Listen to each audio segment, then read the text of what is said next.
And there we are. I'm live with Eddie Fernandes. Fast Eddie, he is known throughout the golf world. Eddie, thanks for taking some time to come on the show. You got it, my friend. Thank you for having me. I appreciate it. One thing I want to just jump right in. Were you at the Q School, the senior Champions Tour Q School? Not this year. I didn't go this year. I've got a lot of stuff going on. After I won my second world championship in October, it's been kind of crazy. I'm getting a lot of people reaching out what I do from a training standpoint, how I can be 52, swinging at 150 miles an hour with no injuries. So I've been really working hard on putting things together and putting together a training system. And I've been doing that. Got a meeting this coming week in Scottsdale, so it's gonna be really good. So look for something coming out in the next probably 2 to 4 months, and cool. It's gonna be really good. Really in depth. Really good. Keep me posted on that. I mean, I don't know how much of a following we have. We're relatively small, but I'll push out as much as I can, and sure. Get you some more exposure. Not that you need it. I mean, you're doing pretty good. What you got going on? You're doing pretty good every little bit helps, right? Every little bit helps, and if we can, help people understand how to train the correct way, and negate injuries. I mean, that's even if it helps one more person, it doesn't really matter. So that'd be great. You come from your family has a background in sports. I believe your dad played at a very, very high level. It was baseball, if I'm not mistaken. Yeah, played a couple of years in the Cardinals organization when he got out of he was a paratrooper in the Army, and played for a couple of years in Daytona Beach. And then my brother was a national champion wrestler in college, and unfortunately blew out his knee before the '84 trials, Olympics, and that kind of derailed his dreams. But great athletic family. All 4 kids are in the Hall of Fame, our high school Hall of Fame. Sister played softball. My 2 brothers wrestled, and I played golf in high school. So it's pretty cool. And the literature's out there. It's very strong in favor of kids being very general as far as the sports they play until they reach about mid-adolescence. And it sounds like we're roughly the same age, a few years apart, I believe. The data is out there to say you should play. Like when we were, growing up in the 70s and 80s, you played. I grew up in Michigan, so obviously we played basketball in the winter, you played football in the fall, right. Baseball in the summer, you swam, you did stupid stuff, and I think you probably did the same. Everything. Coming from a sporting family. And I get that all the time. I get parents reaching out. Yeah, and it's so different now that there wasn't travel baseball or travel lacrosse these kids are playing these sports 12 months a year at 9, 10, 11 years old. I think I don't agree with it, especially golf, because you have to be an athlete to play good golf. And I am, I'm in the camp of you play everything. You have to come into your athletic genius, right? Play baseball or lacrosse, and then you play football, you play basketball. You have to get hand-eye coordination and athleticism somehow, quickness, explosiveness. So, and that all feeds in, and play golf as well, but that all feeds into the athletic side of golf, and which is one of the reasons why, I'm still doing what I'm doing and still being able to hit it 400 yards as an old fart as I am. So it's pretty cool. They're in the coaching world, which I'm a part of. There seems to be some discussion, or at least a debate gets thrown out there every once in a while about whether there is pure talent or there is skill development. Obviously, with distance being a big topic in golf for the past couple of years, what Bryson has done, and you have an expertise, obviously, in both. Yes. What is your opinion on talent versus skill development? So talent, there's a lot of people with talent. So talent, I break it down into three variations of talent. There's physical talent, which a lot of people have. A lot of people have physical talent. Then there's mental talent and emotional talent, right? And in order to be in the moment and do your best and perform your best, you have to be mentally tough, and that comes with a lot of failures. In the past, or some type of adversity. Maybe it's something else. Like I went through a lot of adversity in the mid to early 2000s and then up to about 2012 or 13. So I became very mentally tough. And that kind of propelled me to do what I do now. And it's almost like I know how to prepare. I know how to plan, which I didn't know how to do when I was younger, 20 years ago when I was actually playing, trying to make the tour. And, I put a plan together at the end of 2013 when I got into 2014. And yeah, I had all the talent in the world, all the physical talent in the world, but I just didn't have the emotional and the mental side, which I work on with Paul Doolin. He's my mental coach for the last, 4 or 5 years, and he's phenomenal. It's once you really get into it, it's really simple. But, there's guys on the PGA Tour who are less talented, but they're so strong mentally and emotionally. It's about belief, and it's about, and the one thing I always talk about is, and which I've really come to the understanding of, when I was growing up, I was taught to, don't put all your eggs in one basket. What if golf doesn't work out? What's your backup plan? What's plan B? And I heard that, and it's almost like a programming when you're a kid. Now my parents didn't do that to sabotage me. They were just concerned, and what if golf doesn't work out? There's a chance it won't. Well, of course there is. But I think as I got later in life, early to mid 40s, and I've gone through a lot of adversity, and I said, screw it. I'm putting all my eggs in this basket. This is who I am, and this is what I do. And come hell or high water, I'm going to make it happen. It doesn't matter what I have to go through. It doesn't matter. I'm going to do it. And that was like, once I made that decision and committed to it 100%, it was over. And the more years that have gone by, it's like, man, it's almost like it's in a state of flow, especially right now. My golf swing, kind of the way I approach it, and who knows how many more I can win. I mean, every time I step on that tee box, I feel like, get your popcorn ready, and that's just kind of how I feel. But I've worked my butt off to get to this place, and it's not just from a physical standpoint, it's emotional and mental. So that's why I kind of link all the three together. You have to have all three to be elite, to be a top performer. Yes, and it's like the old saying: if you want to take the island, you got to burn the boats. But you don't have any option. Absolutely. Right? You're going in. You're 100%, 110% committed. Absolutely, absolutely. And if you're good at something, if you have a passion for something, put all your eggs in one basket. If you run out of eggs, go get more eggs. I heard Kobe Bryant say that. I was listening to a podcast or him talking about a month ago, and he said that. I'm like, man, that's what a great saying, right? If you're passionate about something and you believe you can do it, and you fail, go get more eggs. Keep going. Don't give up just because you had a couple setbacks. I mean, golf is a prime example. You're going to fail way more than you're going to succeed. Yeah. So, if you can do it, if you are capable of going for it, put all your eggs in one basket.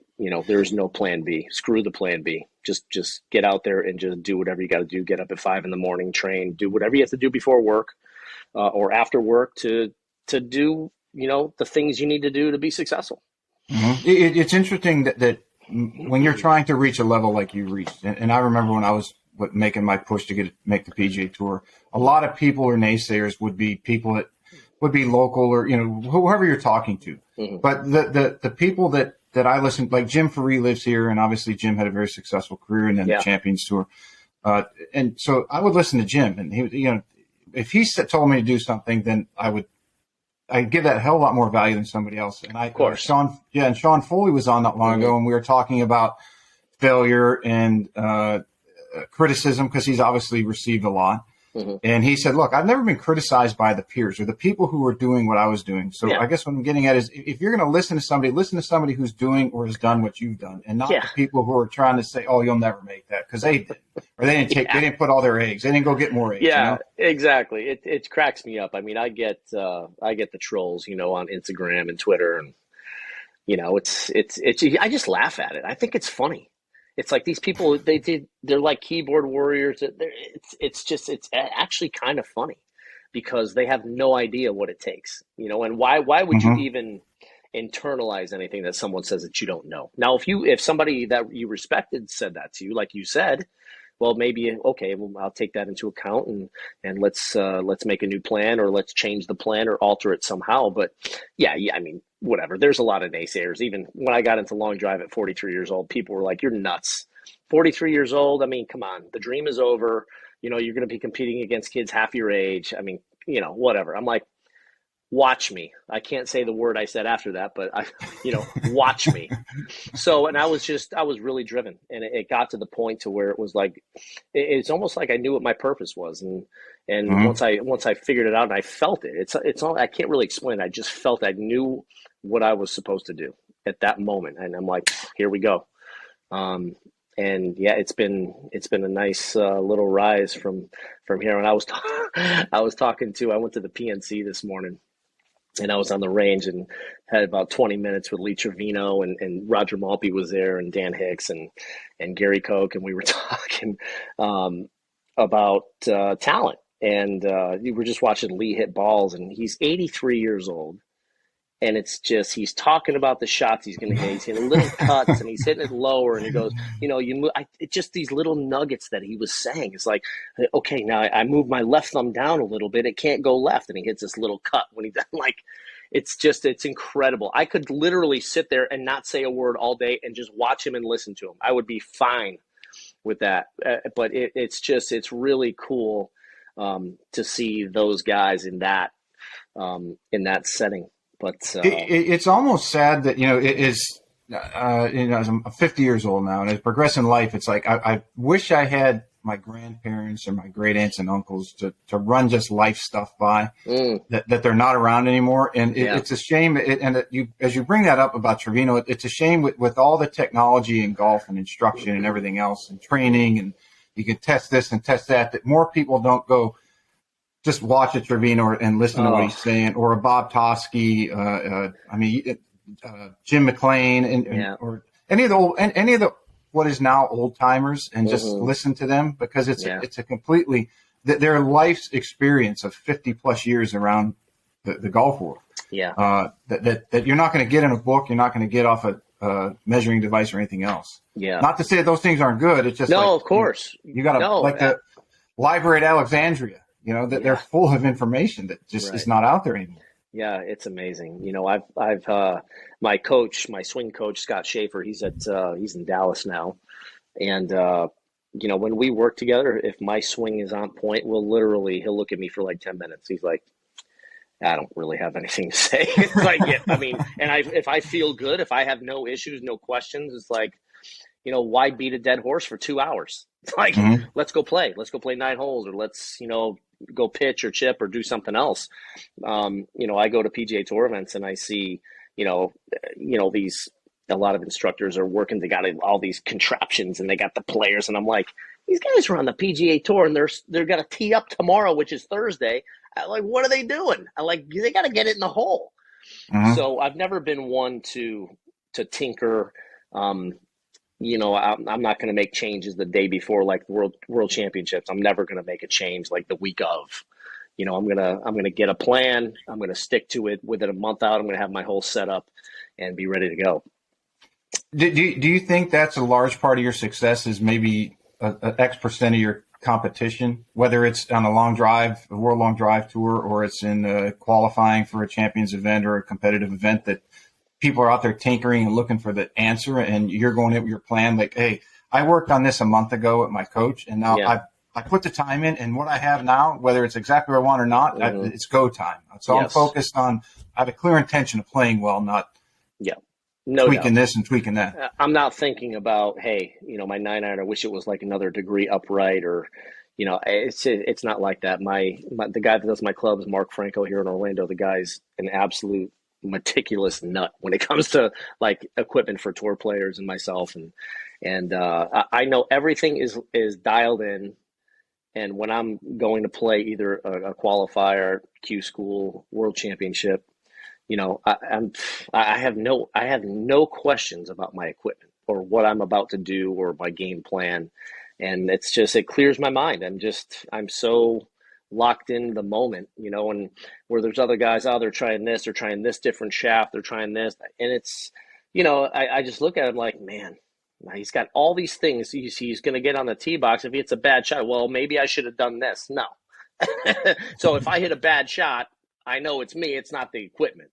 So, and that's kind of where I have a leg up. I've never really been a tinkerer. Once I have it to where I want it, it's there's zero excuses. I noticed I don't know how it was long ago or not. The shafts. Are you playing the TPT shafts? TPT, yeah. Yeah, I know John Sinclair's real big on those, Yeah, and I've had yeah. John on the show. Do you John like is him? awesome. I absolutely love him. I'll tell you, it's made a huge difference. So, going back to my coach, Scott Schaefer, he came in and I was playing the Ventus before I played the TPT. And this was probably February or March of earlier this year. And Scott, I'd make some swings and I'm swinging at, 135 on the golf course and, 198, 200 ball speed. And sometimes I'll make a good swing and the ball will just kind of do something weird. And Scott's like, Get a little balloon on you. yeah, it'll just kind of like flutter and it'll do something weird. And Scott's just looking at it. He's like, man, he goes, that was such a good golf swing. He goes, it just, the ball shouldn't do that. And he got to meet John Sinclair. He goes, why don't you come to Dallas and just get fit for it? He goes, I have a feeling you just have to get the right shaft in your play driver and 3-wood. I'm like, all right. So I flew out there and spent 3 hours with John. Best 3 hours I've ever spent. And once I got it dialed in, I mean, I've never driven it better on the golf course. I mean, if I hit a bad shot, I hit a bad shot. It's not the equipment. And, there were a lot of times where I'd play 18 holes and miss 1 or 2 fairways out of 14. I'm hitting 11, 12 fairways, hitting it 350 to 380. If I'm hitting my driver. So, just it's an awesome shaft. There's no spine in the shaft. So, I can change the settings and it'll react exactly the same. Is it a filament wound graphite? Do you know the properties of it? I believe it's composite. I think it's, I got one right here. Let me look. Oh! Yeah, it's continuous fiber. It's, oh man, I can't remember the name of it, but there it is right there. That's one of my long drive shafts. It's 17 low. I had and it's wound all the way it's continuous all the way. I had lunch with John at Coach Camp a few years ago when I met him, and he was telling me about those, and I just had to give him a hard time. I said, "Are those the ones that keep breaking up at the hand?" yeah. That was their first or second year. Early prototypes. I can tell you what, they sent me a prototype, which is incredible. It's 39 grams.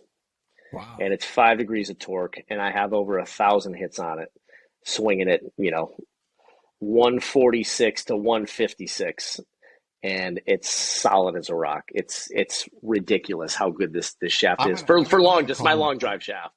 And you're using your standard playing shaft as well? Yeah, my standard is a 16 low at 45 3/4. It frequencies out to like 248.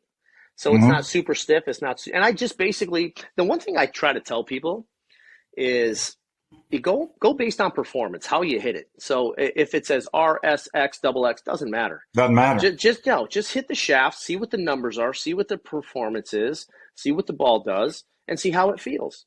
It doesn't matter. Like if this said a senior flex on it and I'm hitting it perfect, then that's the one I'm going to play. I don't need something to say 2X on it or X or whatever. I'm going to play whatever performs the best for me. And that's kind of when I went out there. I didn't even want to know what we were doing. And there's there's nothing on there. There's just 16, 17, all the way through 21 or 14 through 21. And I didn't even know what they meant. So John just kept handing me shafts, heads.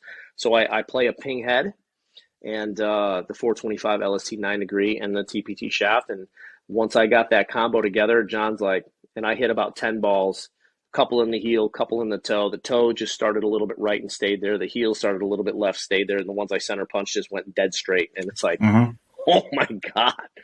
Yeah, really, really consistent. Really, the dispersion just went like this. Do you remember the Apache shaft that was on a lot of long drive guys were using it? Were you using that at all? It was a low. I had never used it. I got into long drive in 2014.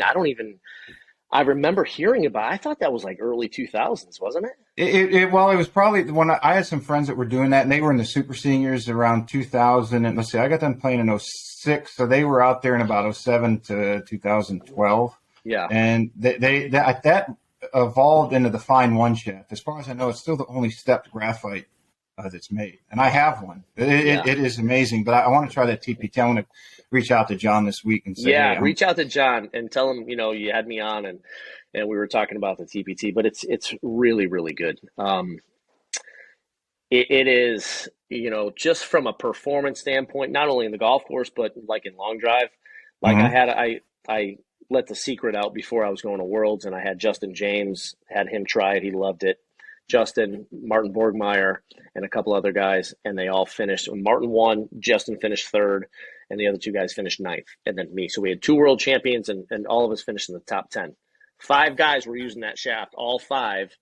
Four in the open division, two ninth place finishes, a third, and a win, and then I won the other division. So pretty good debut for TPT. They were No pretty kidding. stoked. And John's going to sell, an ungodly amount of shafts, just because it's incredible.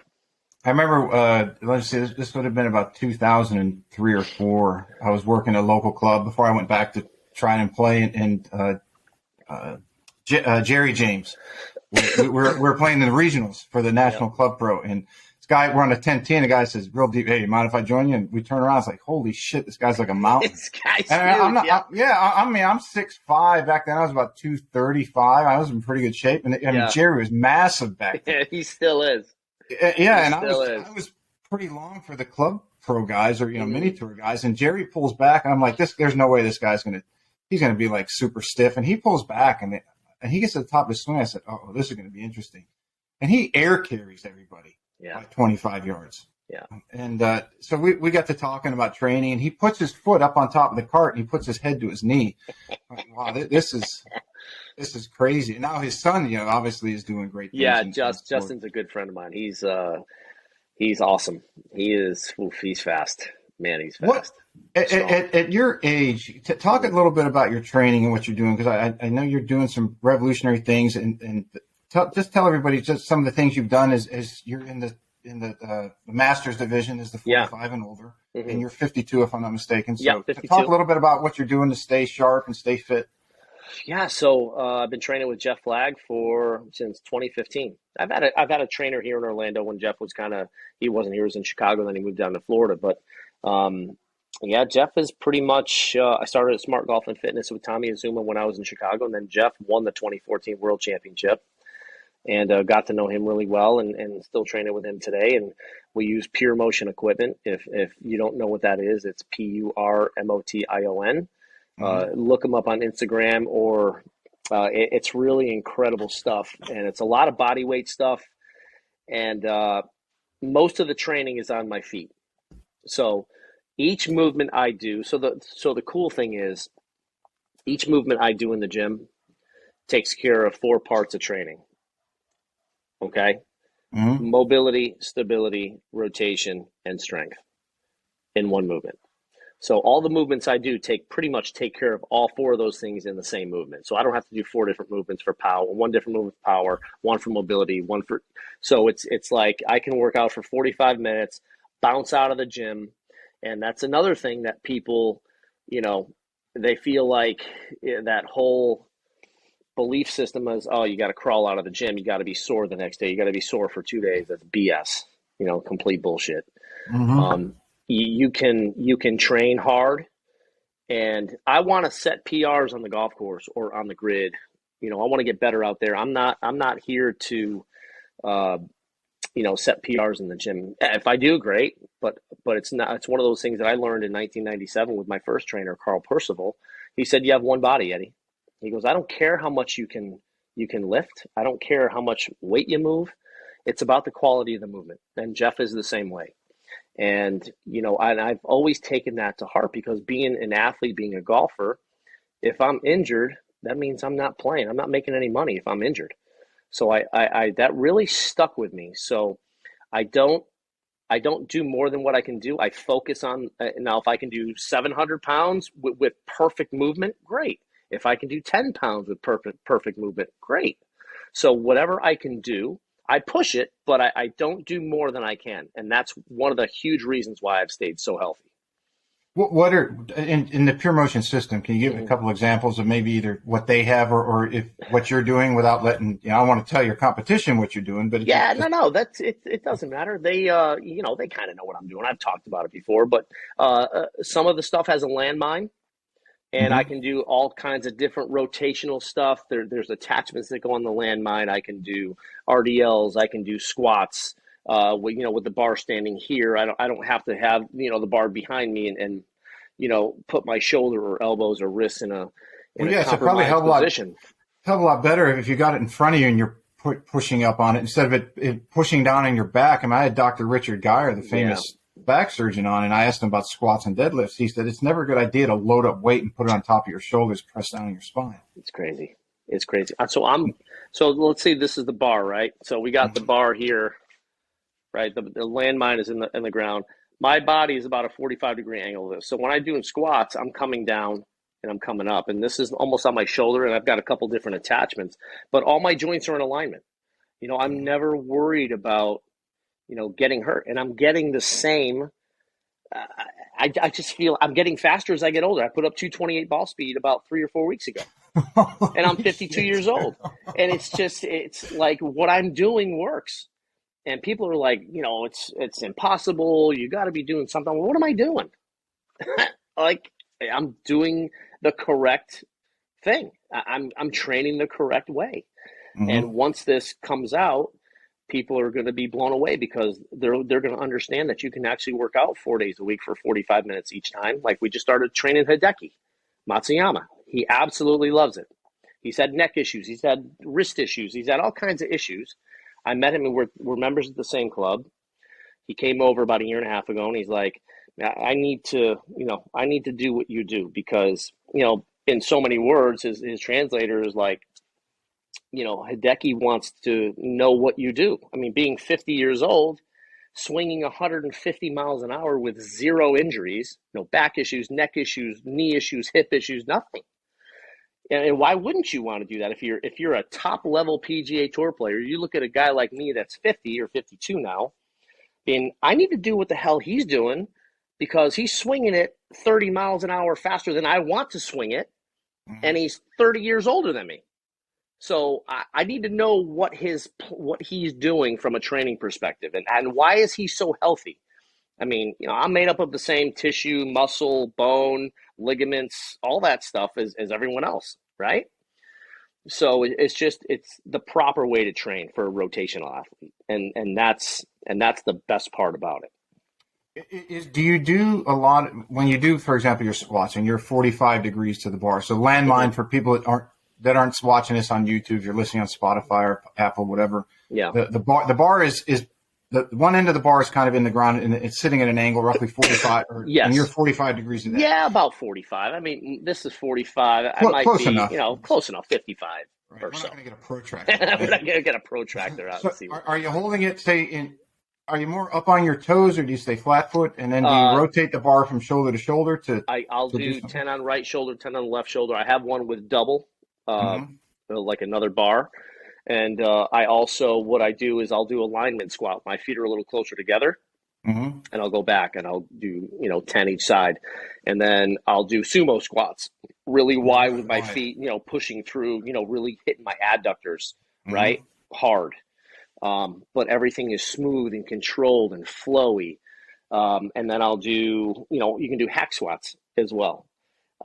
Same way, you're sitting here and you're just kind of going back, and it's so cool. And if any of you guys want to really know what the equipment is, go on YouTube and search Pure Motion equipment, and all of it's in there. They've got this Omega attachment. It's super cool. There's an air fit. You can do reverse.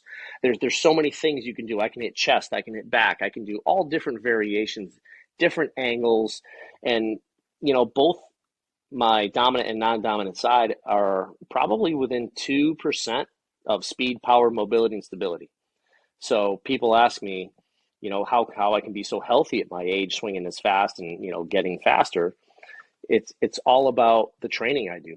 My body is so balanced that, I'm never compromised at putting my body in a compromised position to get hurt in the gym or on the golf course. I want to have an efficient golf swing. I want to look like I swing 115 and it's 150. It's just effortless power. That's what I train for. That's what I've mastered. So, but yeah, Pure Motion equipment is awesome. Jeff puts workouts together for me. I work out in my garage. Someday when we build a house, I'm going to build a really cool gym with a simulator, everything. So, but that's a few years down the road. And I'll put it in the summary. I'll link to Pure Motion so people can get down there with one click. So if you're driving right now, you don't have to worry about it. It'll be in there. You can check it out very easily.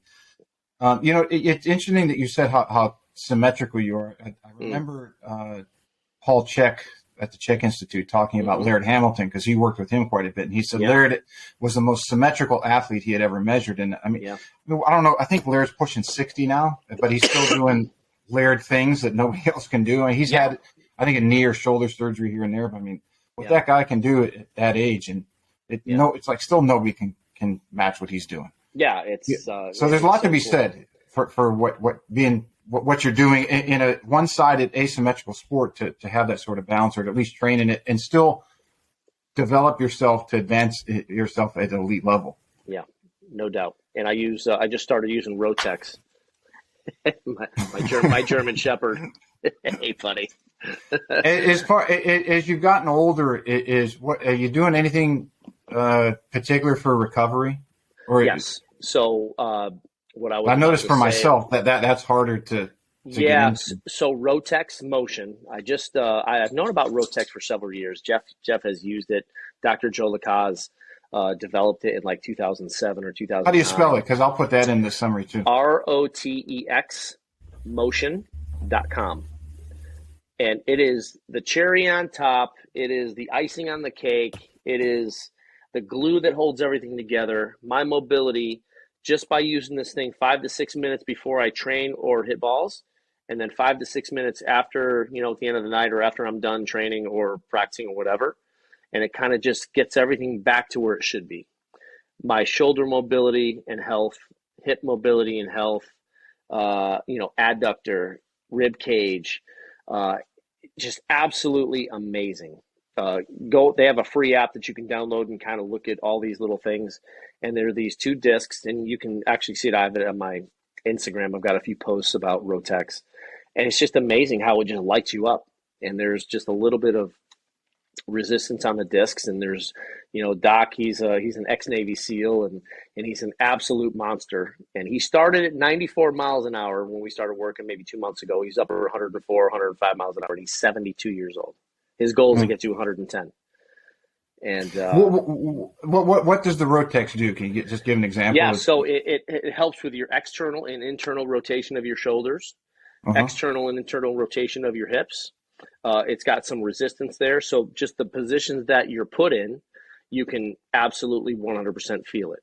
And then, you can get on and you can completely, like side bending, absolutely tears you up. Not tears you up in a bad way, but it just activates. Wears you down. Yeah, it just activates you. Like, I can do that for 6 minutes and then go hit a driver 140 plus miles an hour first swing. It's unbelievable. Like, my body is so ready to go after I do it.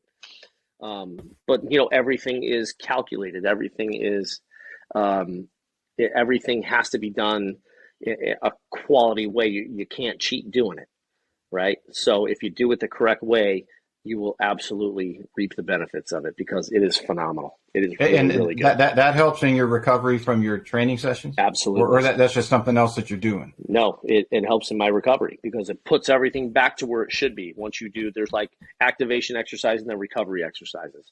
And once you do those, it makes you sleep better. And when Doc was telling me this like 6 months ago, I'm like, whatever. I couldn't believe it. I'm like, holy crap, this is amazing.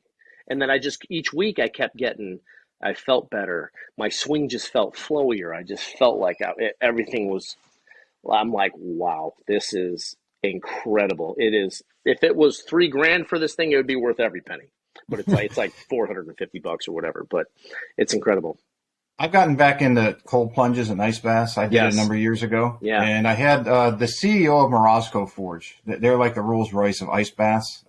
Rogan's got one. Ben Greenfield's got one. But Dr. Tom Seeger. And I had him on because I read his story where he was about 50, and his PSA level had jumped up to too high, abnormally high, and he was out of shape, and he didn't want to get cut on. He didn't want to go through biopsies, so he went keto, started working out, and started doing ice baths regularly. And then he switched over. He read a Japanese study It said if you do the ice baths before your workout, that you can actually increase testosterone. And most athletes know that you do it post-workout, but evidently the study showed that decreased. So it was great for inflammation reduction. Like incredible. Like at the World Long Drives, or for the average Joes out there, if you got a member guest and you're playing multiple days, you would play, let's say your round, and then afterwards you would get in the ice bath, or you do your long drive, and then afterwards to knock that inflammation out as much as you can. Sure. But on day to day, if you're gonna go to the gym and you're gonna train, you would do the ice bath before, and then you would heat up in your workout. And I guess Doc Seeger's posting stuff all the time on new things they're finding. So the cold thermogenesis is actually allowing the muscles to heat up, and you can do your workout longer and harder for people who want to do that. That's cool. And I don't know the cellular, intricacies of it. I let him do the work, but right. It's been interesting because I've only gotten down to 50 degrees. I mean, people who out there who'd say you're a wuss. I mean, let me see you jump into 50-degree water. It's colder than you think. Yeah, I did it. But for me, it's been great. Yeah, I did it for the first time at the Ritz about a month and a half ago. A buddy of mine's a member over there. He goes, "Come over for a cold plunge." I'm like, I'd never done it. Because I always take Epsom salt baths, nice and hot, feels good, Yep. Oh wow! My first experience, we went 3 times. We started in the jacuzzi, and then we went right to the cold plunge. And I want to say it was 42 degrees, I think, 43, something Sounds like that. about right. And I couldn't breathe for the first 10 to 15, 20 seconds. I'm like, it's miserable. It's absolutely miserable. I was just trying to relax. I'm just trying to focus on my breath. And then once we did that 3 times, I was okay the third time. But I'm like, once we were done and I changed and showered and left, it was almost like I felt like I was 50 pounds lighter. It was the weirdest feeling. I felt like, holy crap. It was really cool. I would love to get one for the house. I know Andrew Huberman, who's got a very, very popular podcast. I don't know if you've heard that. I don't know how much you listen to those at all. He's a neuroscientist from Stanford. Okay. And he's had Anna Soberg, who's from Europe, on talk a lot about those things. And the epinephrine and dopamine release post ice bath or cold plunge is off the charts. And as I've been back into it for about a week doing my workout after, for I don't know, a couple hours afterwards, you do feel very, very good. Yeah. So I can attest to that. Like I messaged you earlier. I said, hey, I'll check you out. I'm going to do my ice cold plunge, and I'm going to the gym, and I'll jump on and we'll do the show. Yeah. So right now, I feel like I'm younger. I don't feel like a 12, 15-year-old, but I do probably feel like I'm in my 20s again. Yeah. Now that'll obviously wear off, but I would say keep doing that. It makes a difference. Yeah, for sure. I want to get one for the house. I was talking to Dan Hicks about it. He just bought one. And he loves it. It's in his routine, and we were talking about it last night at dinner, and he loves it, and I totally agree. I've only done it once, but I want to do it more because my buddy's over in Asia qualifying, so he hasn't been back, but I really enjoyed it, and I will do it. I will get into the routine of doing it. Either I'm going to buy one, or I'll get a membership somewhere that has one. Around here they don't really have it. I've got a 100-gallon feed container on my screen porch, and then this time of year it's relatively easy to get in because it stays cold. I'm in Hilton Head, so we're 4 hours north of you, roughly. Mm-hmm. So you guys are about the same temperature. So this time of year, it's 50 some degrees during the day. If you get in the morning, if it was 45 last night, the water would be about 50, 55. So it's okay. It's not bad. It's going to get cold next week, so I'm going to have to dump some hot water in there before I jump in. There's no way I'm going to 30-some degrees right away. Yeah, I hear you. Kind of like that Seinfeld episode. I was in the pool with George. So I want to get into long drive some. And I know a number of people asked me that saw that you were coming on, and one thing they asked was can you make a living in long drive to where that is your job, so to speak? Or I believe you started a company after your playing career was over, or you walked away from the game as far as playing. Yeah. So do you still have a business, or do you still do work, or are you all long drive? I am lucky enough to be able to hit that little golf ball for a living. So I do a lot of appearances every year. I'll do charity events. I'll do corporate days, play client golf with corporations. They'll contact me and have me come out and play with, for example, company calls me up and says, "Hey, we'd love to have you out for the day. We're playing at such and such a golf course, and I've got nine people in town, 9 clients, big clients. So we'd love to have you play with them." So what I'll do is I'll play 6 holes with one threesome, 6 holes with the next threesome, and 6 holes with the final threesome. Have breakfast, lunch, dinner. Entertain. They'll ask me questions. We may go to the range, and I really enjoy that because it's so much fun to do that and play, and then people are like amazed that I can actually play golf. Play pretty good golf. I mean, I've shot 65, 66 before with somebody, and just kind of, and I'm talking while I'm doing it. It's just kind of going through the motions, and Right. and I'm playing the up tees a little bit, but still, you're like, man, you just shot like 600 par. Like, yeah, but it's more like, they're enamored because they're my age, right?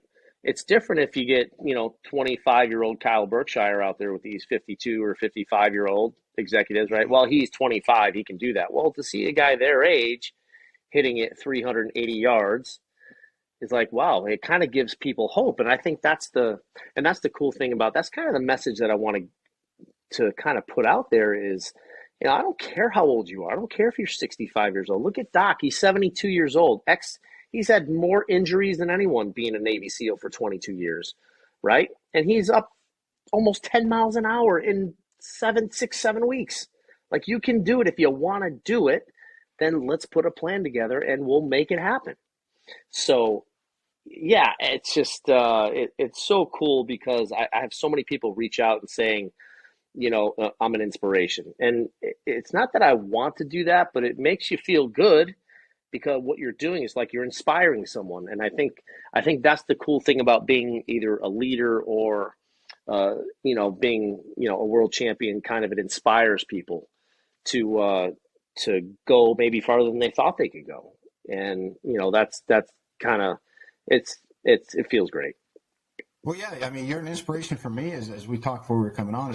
I'm going to look to play some champions qualifiers this year. And at least in the Carolinas, I'll play some of the senior events. And I haven't played competitive in 10 years with health issues and some other things. And that was selfishly, that's one of the reasons I wanted to have you on outside Absolutely. of obviously you being who you are.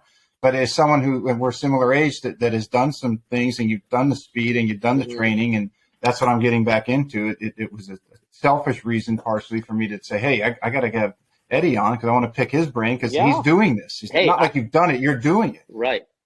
I am doing it every day. I was talking to Patrick Harrington today on the range, and he's just, what he's doing on the Champion Tour is awesome. He'll get up to about 184, 185 before he plays golf on the range. He's gotten it up to over 190 in like in a speed session, which is phenomenal. And for a Champions Tour player to be swinging at, 180 ball speed in a tournament, I mean, it's there's not a lot of guys. I mean, there's a number, but there's not a lot of guys on the regular tour that are doing that. No. And the Champions Tour, I think the average ball speed on the PGA Tour is like 170. And I think the Champions Tour is probably like 162, maybe 161, 162 average. So he's hitting it 30, 40 yards by the average player on the Champions Tour. And then he's such a good ball striker, and then his short game and putting. I mean, if he drives it well, it's almost like Roger Maltby said to Tiger when he hit that 6 or 7 iron from the rough at the 6th at Pebble Beach at the U.S. Open. He's like, it's not a fair fight. Not a fair fight. Not when you're doing that. Yeah. So like when I drive it well, it's so much damn fun because I'm a good wedge player. I make some putts and it's it's a par 68 for the most part, 67. So it's. Are you going to focus on any of the seniors, or I always say seniors, but generation thing? Is it on the Champions Tour stuff for next year? Or are you going to focus more on the long drive? Yeah, I'm going to do both.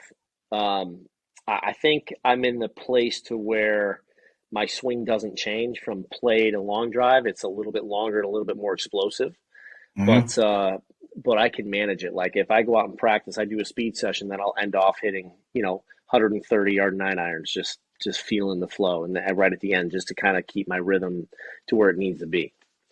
So, but yeah, I'll do both. Hopefully, maybe get an exemption or two to play in some champs events, and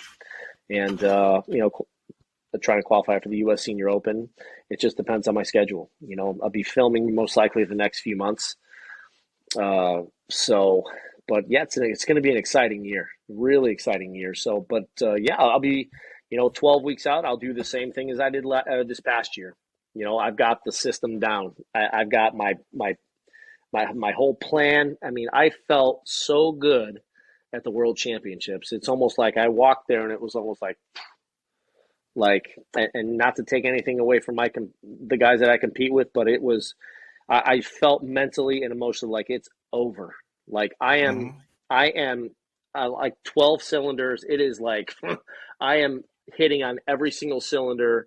I've never swung it better. I've never been faster. I hit it in the center of the face more than anyone. And when you have that type of, when you put that plan together and you execute it, when you're preparing, that's where all the work is done. Then when it's time to show up and it's time to perform, and it's like, phew, man, here we are. Let's have some fun. Yeah, let it Right? rip. That's Let what it you're rip. prepared for. Let it rip. There's nothing, even if I finish second or third, I tell people this, even if I finish third, I couldn't have done anything more. I mean, I did exactly what I needed to do to prepare. Now, sometimes you work hard and you prepare, and sometimes it doesn't work out. But there are no regrets, absolutely zero regrets the way I trained and performed. And luckily, I, hit it my best in the final. So it's almost like I just kind of kept going up, keep raising my game. And I probably the best set I've ever hit. And I only hit 5 balls in that final, and I absolutely center punched every single one of them, hit them exactly as I wanted to. So, and I think it's just you get to another level of almost knowing or kind of in that zone. Mm-hmm. So, but I think that comes with the preparation, right? You're prepared, you feel good, if you hit your ball, you're going to be very difficult to beat. So I think all that plays into effect, and then the confidence just kind of oozes out, and you just kind of let it go. Yeah, because the to be in the zone, you have to be comfortable, and unless Yeah. you've prepared and trained to be uncomfortable, then you'll never get to that comfort. So it's like you train to be uncomfortable, and then when you're in the highest position that you can be in, and then you recognize being uncomfortable, and then you become comfortable with that. Yes. And that's a very dangerous position for your competition, Yeah. for someone to be in that. That's why Tiger was so good. He was Exactly. And, he's in contention every single week. That's his comfort zone. Other guys get in contention on the back nine on Sunday, and they've never been there before, and all of a sudden it's like, whoa, this is uncomfortable. You just got to get there. You just have to feel it, and the well, more you feel it, the better. Had to be pretty cool when Tiger was positively critiquing your swing. That was not long ago. That was pretty cool. Yeah, that was my phone was blowing up. I was practicing at the club, and I was having lunch, and my phone's blowing up. Like, what the heck? All my friends were like, Tiger he just analyzed your swing on like golfdigest.com or Twitter or whatever. I'm like, what? What are you talking about? So I go on there and I see it. I'm like, whoa! I'm like, that's really cool. Like, not many people get to have Tiger Woods analyze their swing. So hopefully, I'm going to see him this winter down in Jupiter. I have some mutual friends, and probably hook us up and maybe talk a little bit of training. Hopefully, that's pretty cool. Talk to him about some stuff. So. The first time I saw your swing, you were Lucas Wald on one of Lucas's YouTube videos. Mm-hmm. And did you mentioned you're working with a guy to Texas? Do you still? No, I haven't worked with Lucas in probably 2 years, a little less than 2 years. But what I learned from Lucas, the lower body was really, really good. Lower body, left leg sequencing of the lower body. Upper body, I didn't really agree with, but the lower body was really good. And but like some of the release stuff, I wasn't really too keen on, and I had a two-way miss when I started playing golf, and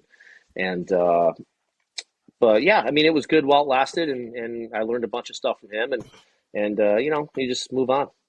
But for anyone that is a golfer and you've been under a rock and you haven't seen Eddie swing, it's been perfectly described as effortless power, because the speeds you generate, and it doesn't look like you're stepping on the pedal at all. Yeah. And then you look at the numbers, and it's unbelievable. Yeah. It's funny, Pete. I get people reach out. There's no way that was 152. There's no way that was 148.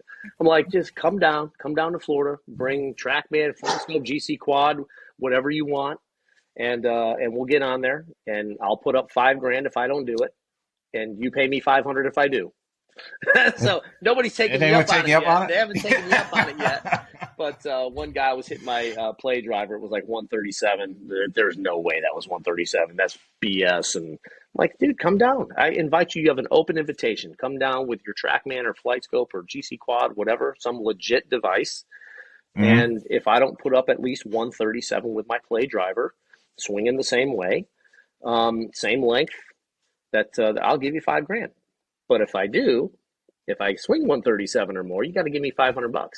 Never heard from them, but Of yeah, it's course. just, power, and it's one of the things I've mastered. Right, I'm really good at it, um, and I take pride in it. And my 200 ball speed and Bryson's 200 ball speed are pretty much polar opposites. And I Yes. want it to be, and I feel like at P7.5, that's the key. Got to be in left wrist flexion and ulnar deviation through the ball. So that's kind of that's the key. That is the key to kind of get that lever as long as possible. Yeah, as we talked about talent earlier, do you, and I believe you were a pitcher when you were young, and that's Yep. hence when you got the name Fast Eddie. Yeah. Do you think that you had, and from the athletic family you have, do you think you have a genetic composition that lends you to more fast twitch muscles? Probably. That gives you the foundation or of what would be termed talent to be able to turn that on? I would say so. I would say I definitely have more fast twitch than slow twitch. I can't run distance for the life of me. I think the most I've ever ran is like 5 miles, and I'm like, but I can sprint. I mean, when I was younger, I ran in the 4.3s, 40. I mean, I was And I fast. asked that as we bring up Bryson, and you guys hit 200 those high numbers. Mm-hmm. It's completely opposite. If anyone watches, you put your swings up on screen. Yeah. And Bryson's trained for, I would say he's speed training, but it's more power generated. Yours to me is more speed oriented. Yes. And I messaged Michael Carroll a few times because Michael's been on the show, and he's documenting his speed development. Yeah. And he had said he hit a plateau, and I said, well, what have you identified anything that differentiates between force production and speed production? Mm. And he did post recently where he feels like he's slowed. He didn't try as hard, but his speed went up. And that's kind of what I was getting at, because a lot of people will get in the gym and they think they can bench press 300 pounds. I said, that's force production. That's not speed production. Yeah. Is there something that you do to practice, or that you did to develop speed as opposed to the common thought process of they get stronger, they can swing faster? So, and I get asked this a lot. I kind of do it. I think when I focus on something, I think fast, right? When I'm trying to rip the cover off the ball, I'm thinking fast. So like the other day, not to go off topic, but I was hitting a wedge, where I was kind of showing what a 50-degree wedge and a nine iron would do if I had 122 or 148. And I think about the number. I know my stock 50-degree wedge goes 130 yards. So I kind of feel 122. I feel like what that feels like. And then I'll hit a ball. I'll kind of just take a little bit off it, and it was 123.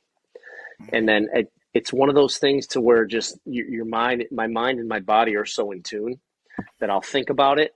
And if I think fast, I'll swing faster for whatever reason. I don't know. It just kind of, I'm in tune. I guess I would explain it. I don't know how to explain it, but that's kind of what I would say. Like if I really want to reach back and let it go, it'll be like my cadence will get faster. Like I'll rip it back faster. If I'm playing golf, it'll be a little bit slower, a little bit smoother. Either fast and smooth or slow and smooth. So that's kind of, and when I was a kid, I think these 3 fingers of the left hand, I'm right-handed, are very, very important. Those 3 fingers are super, super, super important in the golf swing, because we don't want to get any of this, right? We almost want to go like a supination and make sure that left wrist is in flexion. When I'm in impact, I'm here, like me and Martin Borgmeyer, we hit balls maybe like a month ago. And his impact position was almost like this, and then mine was almost like that. My hands were like up. So that's why I hit that that piercing, that lower, that consistent ball flight, less spin. Yeah, as I say, it optimizes your launch For conditions. sure, for sure. And that's kind of how I learned when I was 14, 15 years old, from a guy in Farmington, Connecticut, John Murphy. He had me do some drills, really strengthen these three fingers, and really understand what that is. And once I went back to that after working with Lucas, I worked with Scotty, and it's gotten so much better. It's like I have no misses left anymore. Once in a blue moon, but it's not like a pull hook or a block slice, but yeah, I'll never change that ever again. Yeah, let's get into the long drive a little bit. Yeah. Obviously you are the world champion. You at one time, you won the world championships, and you are a routine competitor and in the elite status. I think you were number one in the Masters. Is that Yep. Masters is what the thing? And you're 14 in the Open division, which is equally as impressive. Yeah. To build at 50 plus, and you're 14th in the world in the Open division. Yeah. But one of the things that's got to be just a huge adrenaline pump is when you're at the World Championship and you walk out on that range. How much does that affect you? Because in most sports or in golf in general, you get an adrenaline rush like that, and you're trying to control something. Mm-hmm. It's a bad thing, but it's got to be somewhat of a help as you're trying to hit the ball absolutely far as you can to have that amount of adrenaline rushing through your veins. Yeah, absolutely. I've learned how to manage it. I have 100% learned how to manage it. Otherwise, you'd burn out, right? Because of the number of balls you hit and the rounds you have to go through. Yeah, the first time I was on TV was 2015, and as you see the lights and you're at night and you're like, man, this is so cool. You see the smoke coming up and all the lights are going crazy and there's 2,000 people there, and it's like, whoa, this is so awesome. And then all of a sudden, just like anything else, the more you do it, the more like in 18 when I won my first world championship, I walked through that tunnel and it was just like I was so locked in. And, and just like my Champions Tour debut, right? Back in 21 at Pebble Beach and Spyglass. The first tee at Pebble, I shot 2 under at Monterey Peninsula Country Club, right? In the Pro-Am. Get to the first tee, Pebble Beach, playing Pebble Beach, first tee, the first round. They announce my name. All of a sudden, this adrenaline hits me like a ton of bricks. Felt like my arms weren't even attached to my body. It was the craziest feeling I'd ever had. And, started out double bogey, triple bogey. I was 6 over after 3 holes. No idea where the ball was going after just flushing it on the range for an hour and a half, right? It took me 9. That's one of the worst feelings in the world, isn't it? It is. And it took me 9 holes to kind of calm down a little bit. Not that I was nervous. It was almost like, whoa, this is real. This is it. This is like awesome. Yeah, it's what you thought about and dreamt about almost your whole life. And you cannot, as much as you try to simulate that, there is no simulation for the real thing. No. None whatsoever. Mm-hmm. So I think, after that 9 holes, I shot 45 on the front. I made 3 doubles and a triple. And shot 45. And then my goal is to shoot even par in the back. And I want to blow into an OB. I hit one just right at the tree on 18, absolutely hammered it in someone's backyard. And then made bogey, made birdie with my second ball. So I shoot 82 the first round. But I wasn't embarrassed. It was like, man, this is the first time I'd have something to play for since 2004. It's been 17 years. And, playing in mini tour events isn't the same thing. I go out and shoot 68, 69, 67 in a mini tour event. Nothing. So the next day I said, okay, so this is what happened today. I kind of went through my round. I said, okay. So everything was going a zillion miles an hour today. Tomorrow, I'm going to do the complete opposite. Playing Spyglass, way tougher than Pebble Beach. And I said, I'm gonna do everything slow. I woke up slow. I got out of bed slow. I brushed my teeth slow, ate slow, drove slow, everything. Warmed up slow. Get to the 10th tee. Now they announce my name again. Feel it. I knew it was coming, right? Just from the experience from the day before. Go out, play like a high-level PGA Tour player. Tied the lowest score of the day at Spyglass, shot 68. In pretty tough conditions. Now, what was the difference between that first round and the second round? Experience. Yeah. I didn't know what I was going to feel like on the first tee. There's no simulation for that. But now I kind of knew what it was coming. And then I just kind of did the opposite. I kind of just slowed everything down. And then I played really, really well that day at Spyglass, that second round. And that was a great experience. And now going forward, when I get more starts or if I qualify for the tour, I'll know what that feeling is going to be like. So then I can just kind of be like, okay, so this is what I did at Spyglass. I can kind of go back and same thing with long drive. It's like the more adrenaline, the better, because you want to get out there, but you still have to manage it. You don't want to crash. Yeah, because adrenaline is going to take you so far. You get that pump, and then, you could burn through it. And if you do, now you've got nothing. The tank's empty. Then there's plenty of guys that have nothing. They get out there and they're hitting 4 buckets of balls before they compete. And I'm like, this guy's out of his mind. But I know exactly how many balls I need to hit. I know exactly how many balls I need to warm up. I know exactly what, and it's about exactness, right? I know exactly what I need to do to be ready.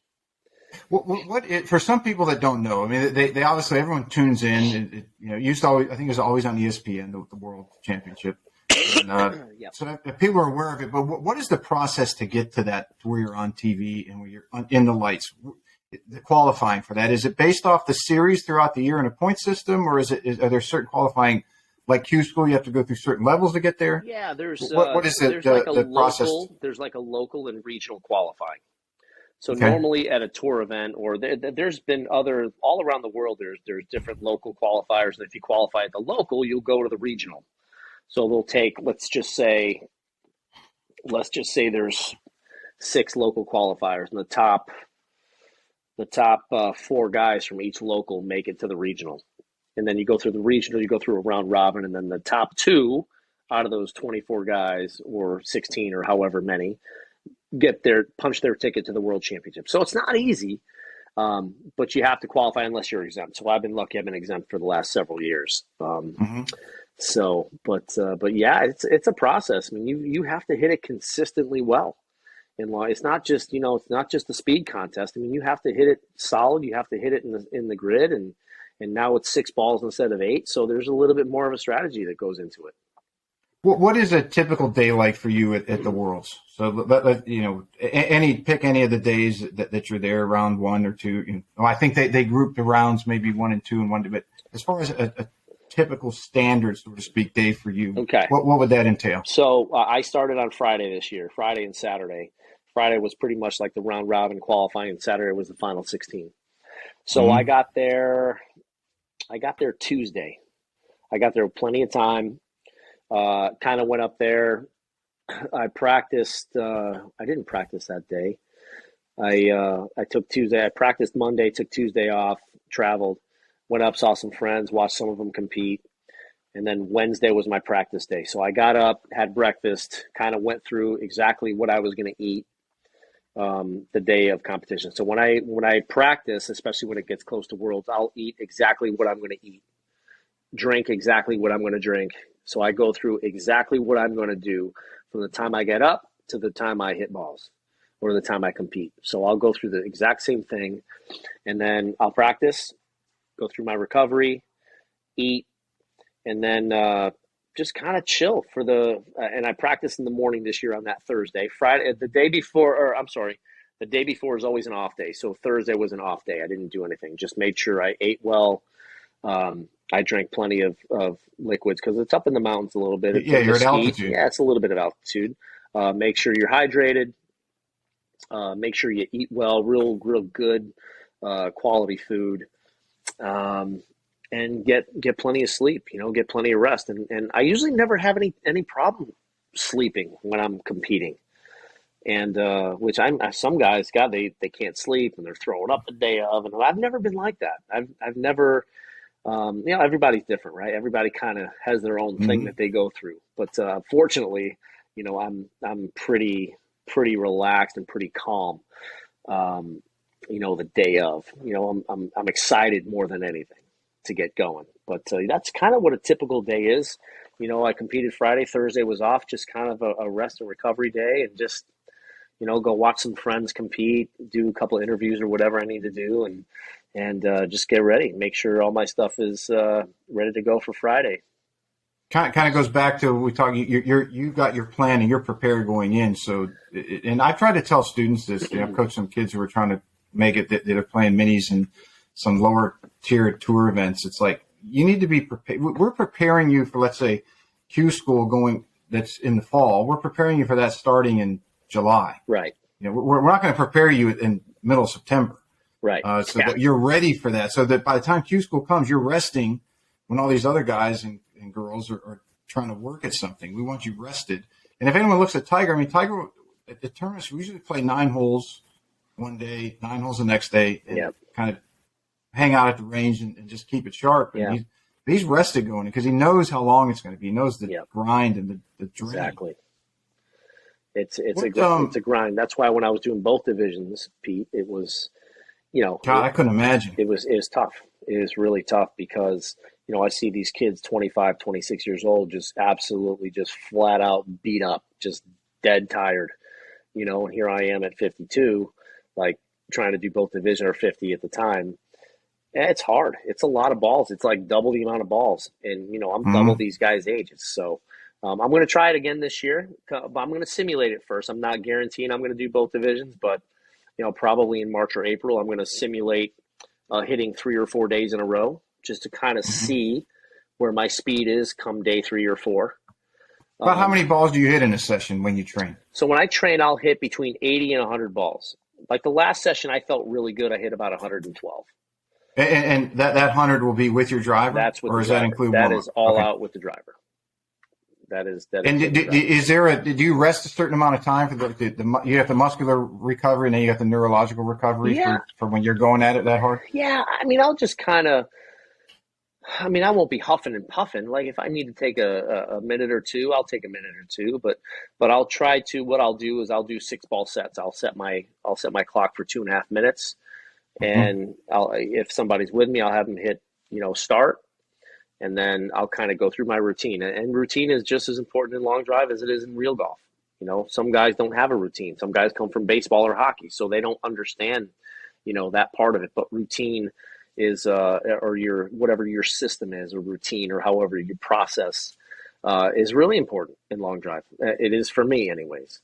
And that's kind of so you can rely on that. Like if I get out there and I hit the first 2 OB, I don't even think about it. It's just like, okay, next ball.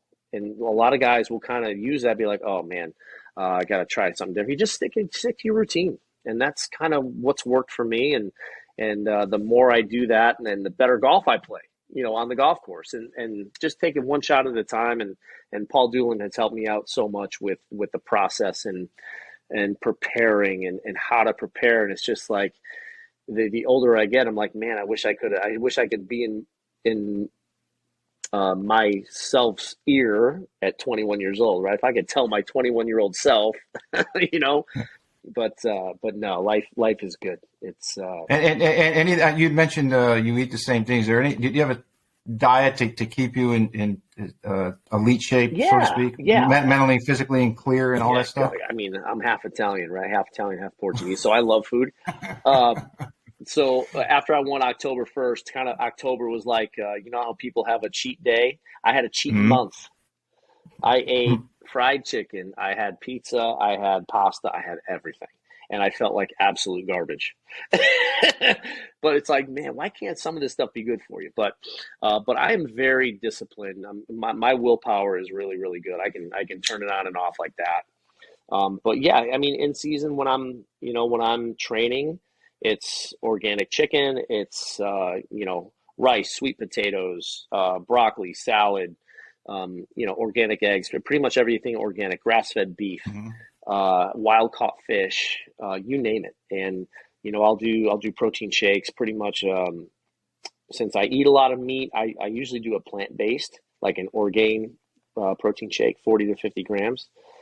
So, but yeah, that's kind of, and it's real clean. When you eat clean, you get hungry. You feel so much better. Yeah, you feel so much better, and your body's like, yeah, that's real food. When you eat junk, it's like, oh man, what are you doing to me? And you don't really notice it until after you've eaten really well for a while. Exactly. And then you binge, and it's like, my God, how did I ever do this? Right. And the funny thing is, when people eat like crap all the time, then they eat healthy, and then they feel like crap because their body's not used to it. Yes. All the processed junk, and your body has no idea what to do with it. That's why, we have such a problem in this country. And, when I travel, it's really difficult.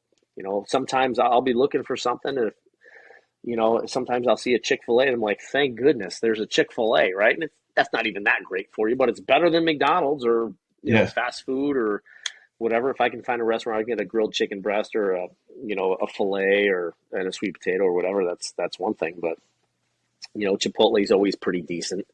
But it's hard, man. This country is, when you travel, it's hard. It is very difficult. You really have to be on your game. Mm-hmm. So, but yeah, it's, it can be challenging.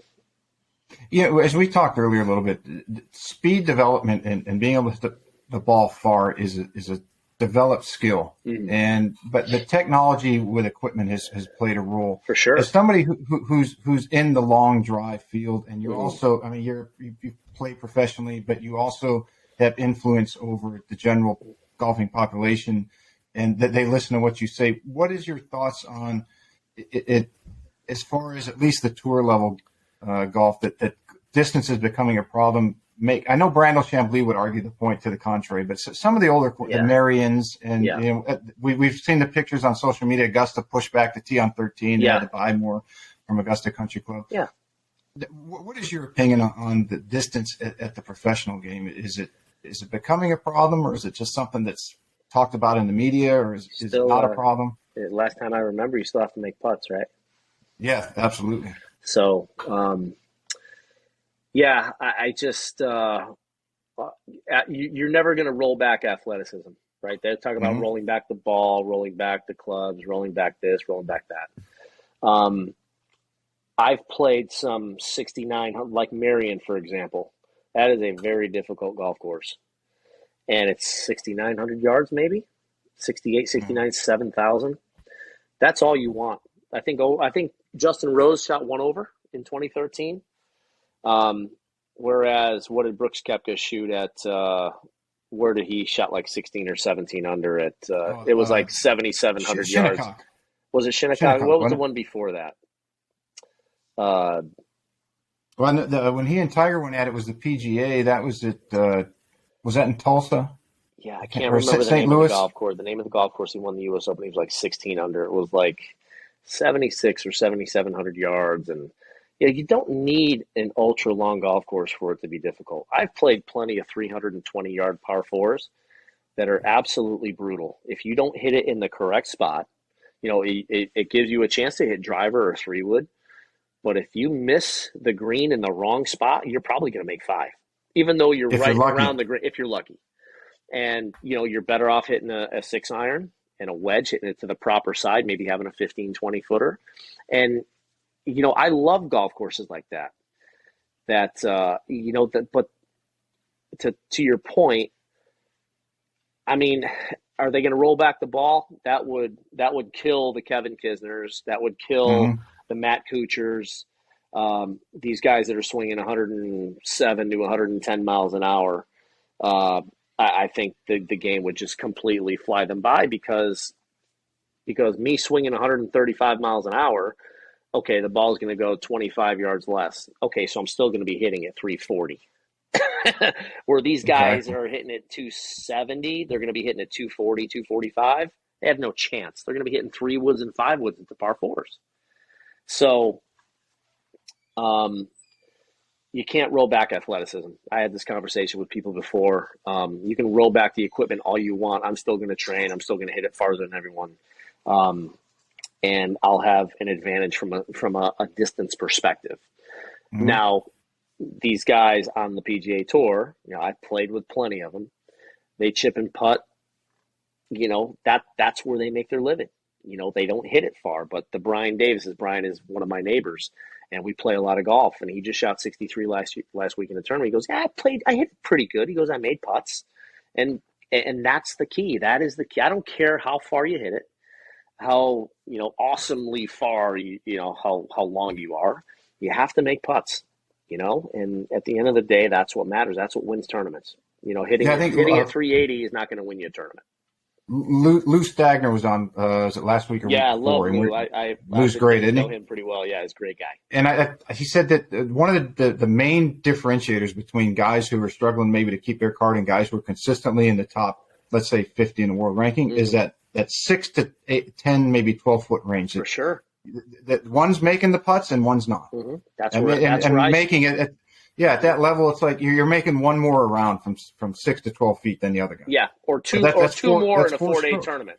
Yeah, that's 2 strokes. That's a lot of money over the course of a year. Yeah, yeah. And I love Lou's stuff is so cool because it's factual, right? Mm-hmm. And when I was growing up, there wasn't all these facts, and when I was mid to late 90s and turning professional and looking at the stats now, like you watch it on TV, like I felt like I had to make everything inside of 20 feet or else I was just never going to make it on tour. And you could never miss a shot. Yeah, they all hit it dead straight. And then all of a sudden, you see all these things come out, like the average PGA Tour player is 50-50 from 8 feet. I'm like, you got to be kidding me.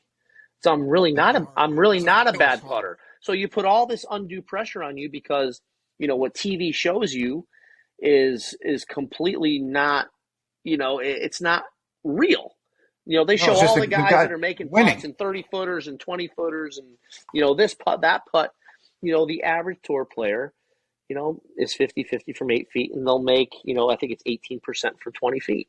So they're making less than 1 out of 5 from 20 feet. And it's just, once I knew that, it's almost like, oh, okay, well, I can kind of relax now. If I miss an 8-footer, you don't beat yourself up in there. You don't beat yourself up going next hole. No, once all that stuff, and Lou is great. I love all the stuff, and people will say, well, this guy hits us, averages about 12 feet with a 7-iron from like 170. I'm like, no, he doesn't. No, he doesn't. He's probably 28 feet. You see some of the DMs he gets? He's posted a few of them. The crazy one. It's like people say, "Oh, this is just BS. My guy in my Saturday game's the best putter, and he never misses from 8 feet." Yeah, no, I know. Him every week. Yeah, he's missed 1 in 3 years from 8 feet. Okay, yeah. Sure he has. Yeah, it's you got to laugh at it though. It's just people. As we wind down, you got a few minutes. We can do some emergency 9 questions for sure. Well, I tell you what. Before that, let me ask you one more question. Yeah. I'm sure this one's been on everybody's mind. Yeah. What is the best thing to do for someone out there listening to swing faster, in your opinion? Because there's a lot of stuff that's come out lately. Yes. You got devices. You got this training. Get in the gym. Go stretch. What would your advice to the golfing? My advice would be when you do a speed session. And I've worked with tour players on this. I put Hideki through the same thing. And the intention, you have one intention when you're speed training, and that is to move the club head as fast as possible. I don't care about your balance. I don't care about if you snap hook it. I don't care if you top it. I don't care if you slice it. I honestly don't care where the ball goes. I want you to physically move that club head as fast as you possibly can on every single swing. And if you go through a speed session with that mentality, you are going to get faster. It doesn't happen overnight, but you keep doing it. And that's exactly what I did in 2018. I put together a certain speed system that the product will be coming out probably in the next 2 to 3 months. What I used, prototype, and I just kept getting faster and faster. And sustained speed. It's not like the speed sticks. I just think that's empty speed. I think it messes with you. If you're not hitting a ball, I just think it messes with your sequence. I think it messes with your joints. I got tendonitis in both elbows swinging those things in 2017. And had never been injured before. And I just feel like your body needs a bracing effect when it hits something. So you have to simulate it. You have to simulate golf as close to it as possible. So go out on the range, swing your driver as fast as you possibly can, and not worry about where it goes. I don't care if you hit it on the toe, on the bottom of the club, on the heel. If you whiff, you can whiff. Yeah, you can whiff. You're out there for speed specific. Absolutely. When you're doing a speed session, that's why I laugh when I see some of these tour players like post the speed session. I'm like, dude, that's not a speed session. That was like perfect balance. You're swinging at like 115. Like that was like, what are you doing? So Harrington understands what a speed session is. He really and how does. often should if somebody wanted to that we're in off season for the majority of the northern hemisphere? Yeah. How often should they do that? 2 to 3 weeks, 2 to 3 times a week. I would start out with twice a week because it can get, generally you'll get sore just because you're pushing it to the limit. And I would say go sets of 5. If you can do 4 or 5 sets of 5 the first time, great. But every swing from swing, once you're warmed up, from swing 1 to swing 25, it is all out. And you're not worried about hitting the fairway. You're just worried about your main focus is moving that club head as fast as you possibly can, and you have to have something to monitor it. Either, some type of device, TrackMan, even like one of those little swing speed radar thingies, right? I mean, it's $100 it's something to calculate it, so you can kind of see your progress. So do your warm up, get yourself loose, hit a few drivers normal speed, and then set five sets of 5 balls and go through that with a break in between. Yes, you don't want to fry yourself. Yeah, and then keep track so that you can quantify that. Hey, in December, I started after I listened to Eddie on the podcast, and by June I was up on average 5 miles an hour, something absolutely. like that. Would you gear it back in season? So let's say May rolls around for most of the golfing public. Would you start to gear back on from 3 sessions a week to 1 or 2? Yeah, from a tour player perspective, I would do 1 a week, maybe 1 every other week. Okay. As long as your speeds are where you want them to be.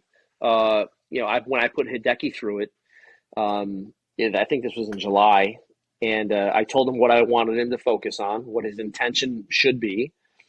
And son of a gun, that dude put up 191 ball speed, 131 club, 191 ball speed. And his average on tour is like 172, 171. Mm-hmm. He's got a lot of potential. He's got a lot of potential. And I never told him, Pete, to not pause. I said, Hideki, I want you to focus on moving that club head as fast as you possibly can. I said, I don't care about where the ball goes. I want you to focus on swinging as fast as you can. That's what speed training is. We're training your body to move faster than it actually can. Because then when you want to back it off, when I'm playing golf and I'm swinging at 135, it feels like I'm chipping it, right? Because I can swing my play driver 146, 147 if I get on it. If I'm long drive fast with my play driver, I'm 147-ish. But when I take my play driver and I'm going to play golf and my stock is like 132, it's just a nice little smooth, 198, 199, 200 ball speed, somewhere around there, 195 to 198. And then when I want to get on it a little bit, it's, 135 to 138, 202 to 205 ball speed. And it's still smooth. I don't feel like I'm straining or anything. And that's the whole key. You want to be about 10 miles an hour faster. So if your goal is to swing 125 in the golf course, you need to swing your play driver 135 in a speed session. Yeah, you most people don't understand that. You want to reset the baseline. Absolutely. Is what you're doing. Absolutely. And that's what I told Bryson a few years ago when I met with him. I said, he asked me, how do I get my lower end up? I said, well, you got to get your higher end up. If you want to swing, let's say your goal is 130, swing at 130 in the golf course. You got to be able to swing at 140 in a speed session. Because you're never going to swing it 100% max. You're going to hit it all over the place. But when I'm backing off and swinging at 132, 34, whatever, and I'm hitting it, flying at 350 in the air, 360, it's consistent, it's solid for the most part, and I'm never under stress. I never look like I'm trying to just swing out of my shoes. Because I know I have another 10 or 12 or 13 miles an hour in the tank, which I will never use. Long drive is one thing, but when I'm playing golf, it's, I'll never swing over 37 or 38 on the golf course. And that's comfortable for me. That's a comfortable speed for me. If I have a green light on a par 5 or a pretty wide open hole par 4, if I want to try and drive the green, whatever, that's 138 is comfortable for me to make a really good, aggressive golf swing, but still be in control. And 10 miles an hour is a good thing to remember. If I want to swing 135 on the golf course, that means I have to swing 145. Or if I want to swing 118, if I'm a tour player and I'm swinging at 110, I want to get up to 118. That means I have to, in a speed session, I have to go 128. So that's kind of a cool little baseline for the listeners and stuff. Eddie, I want to keep going. I got to cut it short right away. That's all right. If you would, I got to stop this. I got to just let it record and it'll upload. And I'll message you tomorrow and we'll wrap this up. I really appreciate you coming on. You got it, buddy. I appreciate it. Thank you very much. All right, Pete. Take care, bud. Bye-bye.